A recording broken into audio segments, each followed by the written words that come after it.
pages of conversation in English, German, Russian, and Arabic, and picked out at least a dozen different national uniforms. He recognized politicians from Paris, Toulouse, and Bordeaux, mostly conservatives, but with a scattering of socialist mayors and ministers from the government in Paris. Whenever Bruno spotted them gathering in their usual partisan clumps, they always seemed to defer to a stunningly attractive blonde woman whom Bruno had just met, the Patriarch's daughter-in-law, Madeleine, who was acting as hostess. She had given Bruno only a cool smile of welcome while shaking his hand perfunctorily in a way that moved him on to her husband next in the receiving line. Beyond the formal garden of the chateau, the fields to the right sloped gently away to the Dordogne river, and the grazing Charolais cattle upon them looking as if they had been carefully posed in place. To the left, between two ridges that were covered in trees turning golden red, one of the lazy curves of the Desaix river glinted in the autumnal sun. Even the weather, Bruno thought, wouldn't dare to spoil the 90th birthday of such a distinguished son of France.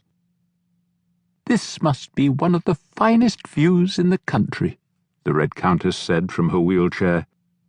"Our own view is pretty good, but that church spire on one side of the river and the ruined castle on the other give this one something that is almost perfection. Marco bought it for a song, you know. I was with him when he first saw this place and decided to buy it. I think it helped that my own chateau was close by." She paused, smiling. "Marco was one of my happier affairs. It lasted longer than most." "Where did you meet him?"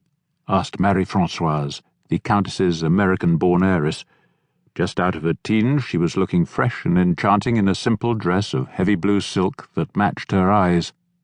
Her French, once halting but improved by private coaching and by her time at the University of Bordeaux, was now fluent. "I met him in Moscow, where he was a star. It was the Kremlin reception after Stalin's funeral, and Marco looked magnificent in full-dress uniform. Everybody knew him, of course. Our ambassador was put out that Marco was given precedence over him. Khrushchev came up to embrace him. Apparently they'd met somewhere on the Ukrainian front after the Battle of Stalingrad."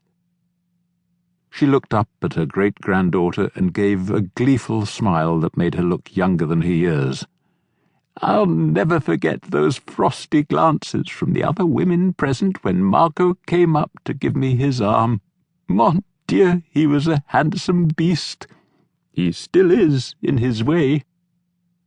Bruno followed her gaze to the double doors leading into the chateau where the man known across France as the Patriarch was still receiving his guests.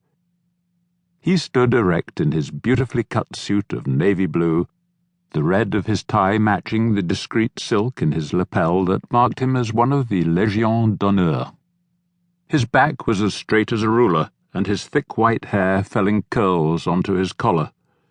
His jaw was still as firm as his handshake, and his sharp brown eyes missed nothing.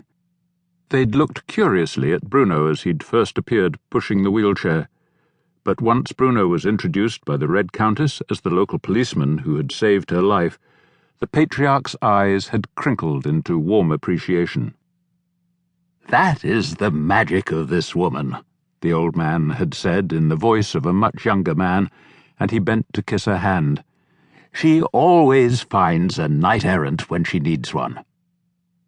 Colonel Jean-Marc Desaix, the Patriarch, had been honoured as a war hero in 2 countries with the Grand Cross of the Légion d'honneur and the Gold Star and Red Ribbon of a hero of the Soviet Union. The first had been presented by his friend Charles de Gaulle, and the second by Stalin himself at a glittering ceremony in the Kremlin.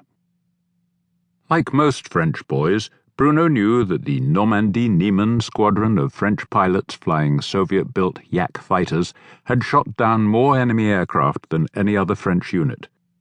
It had been the second highest-scoring squadron in all the Russian Air Force, shooting down 273 enemy planes. 22 of these had been downed by Marco, then a dashing and handsome young man whose bold good looks were featured constantly in the Soviet